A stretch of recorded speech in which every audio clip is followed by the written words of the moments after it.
বন্ধু আৰু বান্ধৱীসকল, আজি ৰাতিপুৱা আহি প্ৰথমতে মানে এই খাৰবিলাক ওলাই ল'লোঁ। খাৰবিলাকত মানে বৰাক্স আৰু DAP মিক্স কৰি মানে ইয়াত ফুলকবি পুতিবৰ কাৰণে মাটিত ছিটাই দিলোঁ। আৰু ছিটোৱাটো হয়তো মই দেখুওৱা নাই, কাৰণ মোবাইলটো লৈ পেলাই ছিটাব নোৱাৰি, সেইকাৰণে দেখুওৱা নাই।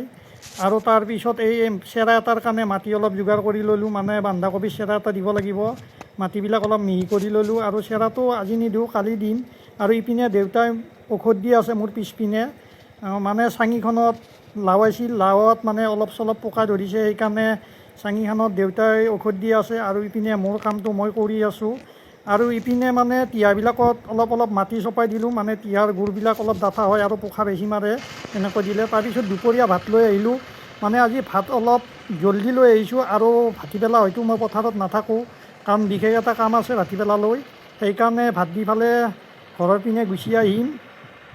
আৰু সেইকাৰণে দলঙত অলপ ৰৈ পেলাই এনেকৈ আপোনালোকক দেখালোঁ। তাৰপিছত মই ভাত দি পেলাই ইফালে ঘৰৰ পিনে আহিলোঁ আৰু ইপিনে আটাক মাত লগালোঁ আৰু মিচিংটো লৈ আহিলোঁ। মিচিংটো আছিল পথাৰত।